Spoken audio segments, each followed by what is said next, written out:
Okay, guys, so it is the 3rd. Wait. Oh, I don't even have my phone. Where's my phone? It's the 3rd. I believe it's the 3rd. Or else I'm like, what the hell? It's the 3rd, and it's just past 9 o'clock. Yes, it is the 3rd, and it's a late one today because I had a lot of things going on. Mainly, I was just editing for like the past. I was editing since like a couple of hours, and the thing is, it's not even the editing. Just takes about half an hour, right? Editing takes roughly about half an hour. It's the waiting.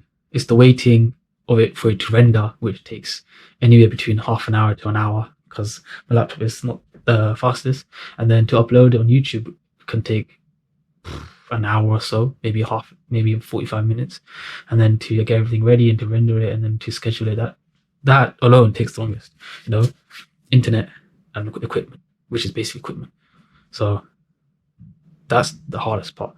But got a lot of it done, and now I had like, my younger sister, my younger sister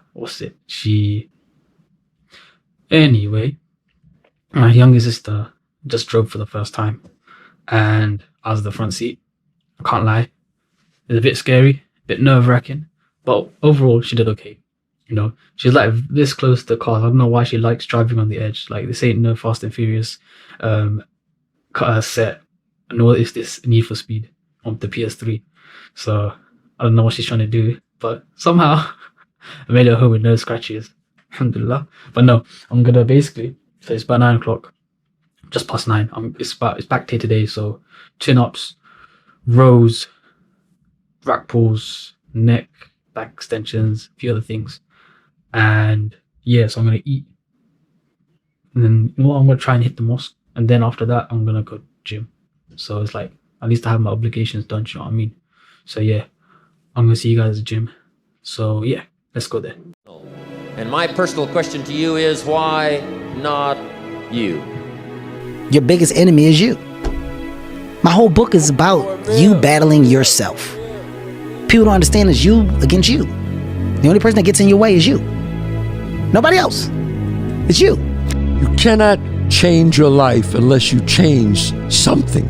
If you always do what you always did, you'll always get what you always got.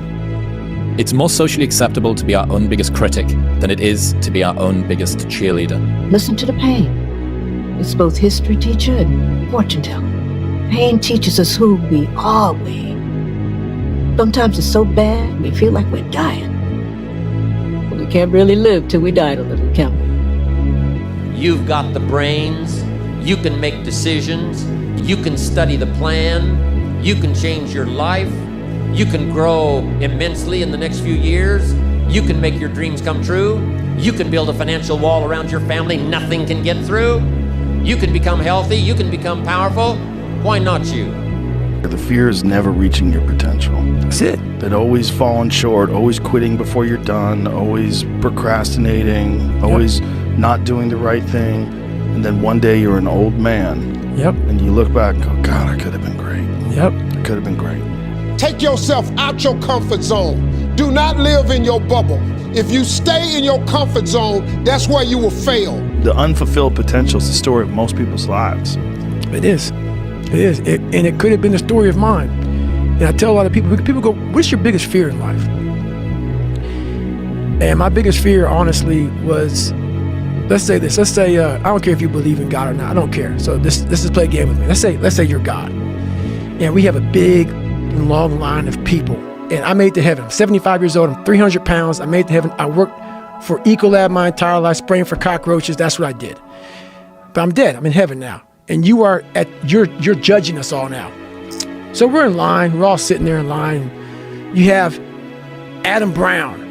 He has a big board up, and you're talking to Adam Brown about his life. And you rip it down. I'm next in line, David Goggins. I see my name. I see all this shit. And God goes, hey, you say, read this, man. And I'm reading this list, and I'm seeing 182 pounds, Navy SEAL, Ranger School, motivational speaker, changing lives. Okay, man, pull up record, all this shit. And I'm like, that's not me, man. And God looks at me and says, that's who you were supposed to be. You've got to be a little bit gone to it. You're not all there. You've got to be almost insane to your craft. Not a lot of people can understand that. is that when it feels scary to jump, Ian, that is exactly when you jump. Otherwise, you end up staying in the same place your whole life. And that I can't do. You're always afraid to take the first step because all you see is every negative thing 10 miles down the road. But you can do anything you want. You are bound by nothing. You love this game.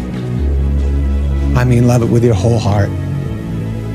Because if you don't, let's not even bother. Let's not open that door. They're just going to slam it right in our face. I love this game. I live this game. And there's 1,000 other guys waiting in the wings who are obsessed with this game. Obsession's going to be talent every time. You got all the talent in the world, but are you obsessed? Is it all you ever think about? Let's face it, it's you against you out there. When you walk on that court, you have to think, I am the best guy out there. I'm gonna have setbacks, I know. But if I'm feeling bad, that doesn't mean I'm doing bad. That doesn't mean I am bad. That doesn't mean that I can't still take some action. Because yeah, nothing changes and nothing changes, man. Everything around you that you call life was made up by people that were no smarter than you. And you can change it. You can influence it. You can mold it. And you had that third failure in a row. Did you think, I need to pack this in? Never. Why not? I don't ever give up. I always felt like I could do anything. That's the main thing people are controlled by. Thoughts, their perception of themselves. They're slowed down by their perception of themselves. If you're taught you can't do anything, you won't do anything. I was taught I could do everything. To all of you watching here, come close to the screen and listen. People don't have to like you. People don't have to love you. They don't even have to respect you. But when you look in the mirror, you better love what you see. You better love what you see. Thank you to the critics. Thank you. Sometimes life can really hijack your mind. When that happens to you, you're all up. Your goals, your ambitions, everything is out the window. In life, we all go through different things. Sometimes your girlfriend or boyfriend breaks up with you. Guess what? Get the over it. They no longer want you. Maybe you failed a test in school. You worked your ass off. Guess what? You failed the test. Get over it. Move past it. Learn to not let life hijack your brain. At work, you've been working your ass off for that new promotion. You don't get it. Someone else does. Maybe they kiss better than you do. Guess what? Get over it. Life will hijack your mind if you let it. Don't allow all these things to make you a lesser person. You must own your mind. Don't let life own yours.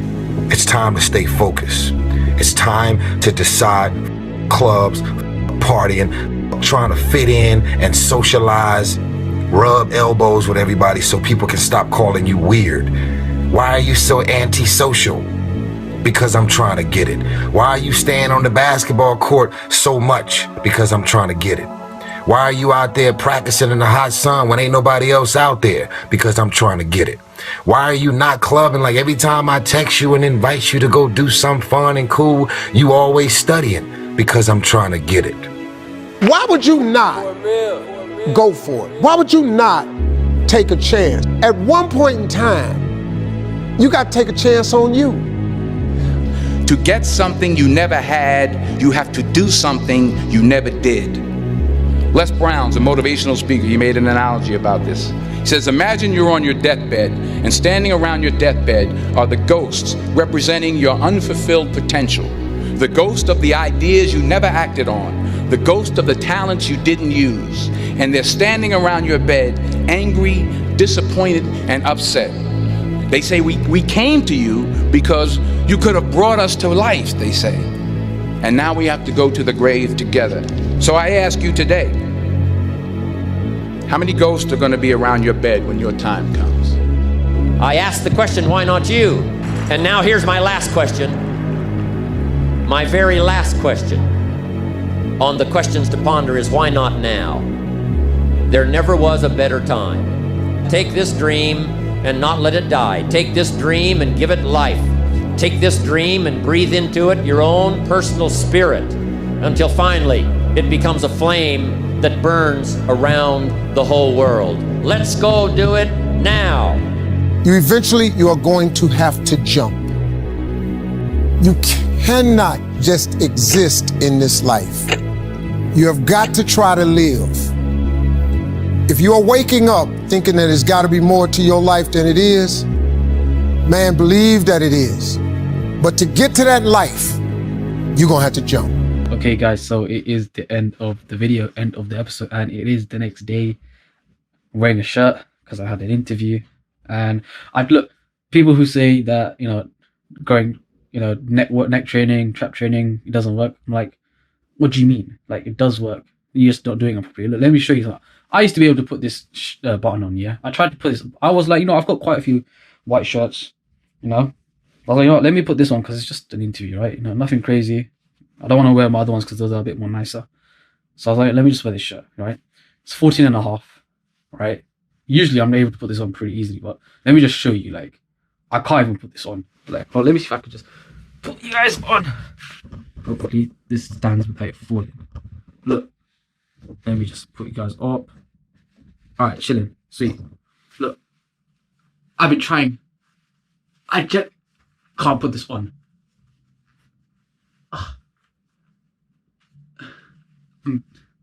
Every time I do, see, look, it's tight on my Adam's apple. Like, it's genuinely hurting to put this on. Like, it is tight around here.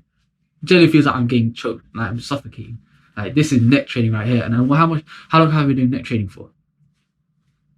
Maybe a couple of weeks, coming up to a month. Because I haven't I've started a bit earlier. I just never recorded it. But this is hurting, I can't lie. Ugh. I have to take 2 off. I had to take 2 off. Well, I could keep this one on, but I had to take 2 off simply because I was praying, and then it got to a point where I felt so suffocated, like I couldn't move. Like, this was restrictive. Like, it got so tight. So I had to take another one just so I can do what I need to do properly. So, you know, so to the people who say that training neck, training traps, you know, you don't get any results, or just in general, training doesn't give you results, clearly you're doing it wrong. You know, and there's probably other things that you're missing out, other factors that you're not looking into, such as eating, intensity, frequency, sleeping, all these other things, you know, you're not taking into account. You know, and the thing is, I'm saying this as someone whose nutrition isn't the best, whose sleep isn't the best, you know, but one thing that I do put in is effort and consistency. Yes, you know, being able to eat, you know, an adequate amount of protein is hard for me, you know, especially when you're living with 5 people and, you know, you want to eat a lot of food, but obviously you have to realize, you know what, there's other people living in the house, so you can't. And sleep is pretty tough right now because I've got all those things all over the place, but, you know, I'm improving it and it's working, you know, and I'm always, you know, obviously many other things come into play, you know, many other factors. So, like, for example, if I do get a job, then I have to balance that, and, you know, all these other things, but we'll find a way. I'll find a way, and I'll be documenting my progress with you guys. But like I said, you know, can't speak right now, but consistency and effort and just going for it. Even though if you're not, I truly believe that I've been doing most of my neck training, you know, flexion, extension, all that stuff. Most of them are good, but they're not perfect. If I had to give a rating, it'd probably maybe, I'd love to say 80%. Like, I love to say 80% of my reps are correct. I'd love to say that, but truly I don't know. But one thing I do know is that even if I'm not getting even 50%, if I do it enough times, I will feel it.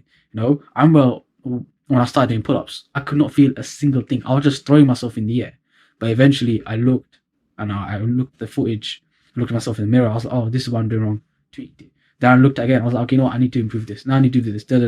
And then after that, why did I sound like that? After that, you know, the improvements start coming in. Now I can actually feel my lats when I flex them. You know, after when I, you know, do these things with my body, I can actually feel them, like, okay, they're engaged right now. So it takes a while. So if you don't feel it in the first time, second, third, fourth, fifth, even the 20th attempt, you know, if you think it's good, if you will, eventually you will. So just keep going at it. Like, you know, I mean, there's so many things that this can be related to. So just keep going. Eventually you'll feel that thing. Eventually you'll find that thing that strikes. You'll find your mojo. And from there, we just keep going forward. So yeah, I'll see you guys in the next episode. Do all that YouTube algorithm stuff. Like, comment, sub. I'll see you guys in the next episode. Take care and peace.